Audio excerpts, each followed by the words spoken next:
Hello' বন্ধু বান্ধৱীসকল, স্বাগতম জনাইছোঁ মোৰ অন্য এটি মিনি ব্লগলৈ। এয়া ৰাতিপুৱা গা মূৰ ধুই সোনকালে বোলো ওলাই মেলি যাওঁ, এইফালে যাওঁ আজি ঘৰলৈ। এইফালে মানুহজনে গৰম পানী অলপ খাই ল'লে, ময়ো খাই ল'লোঁ। মানে এইফালে আহি পাই গ'লোহি মাহঁতৰ ঘৰ, আৰু এইজনী গোলুমন মোৰ কোচত। একদম তাই পূৰা এইফালে কোচত উঠি উঠি টোপনি গ'লগৈ। এয়া মায়ে শুৱাই দিলে। তাৰ পাছতে আৰু অমিতাজোপা চাওকচোন আমাৰ, আৰু তাতে আৰু আমাৰ ডালমিয়া আইতাজনীলৈ চোৱা কি কৰি আছে। মানে ৰাতিপুৱা কুঁৱলী, কিন্তু তাৰ মাজতে পূৰা সাৰিবলৈ এৰা নাই। তেনেকুৱাতে আহিলে এইফালে বস্তা বিকা মানুহজন, বোলে বস্তা কেইটামান মায়ে লৈ থওঁ। আৰু আমাৰ ৰাস্তাটো চাওকচোন বহল হৈছে, আৰু ৰাস্তা একদম পকা ৰাস্তা হ'ব, আৰু দুদিনমানৰ পিছত বোকা গছকিব নালাগে।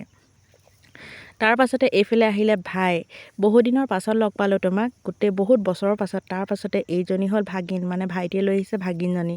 তাৰ পাছতে মায়ে এইফালে গোল নেমু বোলে কোনোবাই নিবহি, তাকে মায়ে এইফালে গোল নেমু পাৰি ল'লে। তাৰ পাছতে এইফালে বোলো মই শাককণকে ভাজি লওঁ, এইফালে কোমোৰা আৰু আলু দি কাটি লওঁ বোলো, ভাজি অকণ বনাম। তাৰপৰা মায়ে দিলেহি তেনেকুৱাতে মাছ কেইটামান, এইফালে মাছকেইটাও বাছি দিলে। খমৰকৈ বনাই পেলাওঁচোন কি আৰু। তাৰপাছতে এইফালে পানীটো ফিল্টাৰ কৰি লওঁ, আৰু ভাত খাব হ'লে এইফালে বনাই মেলি হৈ গ'ল, ভাত পানী খালোঁ। এতিয়া খাই বৈ বোলো কি কৰোঁ কি নকৰোঁকৈ বোলো মোনাখন লৈ পথাৰলৈকে যাওঁ। এইফালে আহিলোঁ, মামুবাক লগ পালোঁ পথাৰতে। তাৰপৰা মায়ে মামবাই চাহ খাই আছিলে, তেনেকুৱাতে আমি তিনিজনী বহি ল'লোঁ।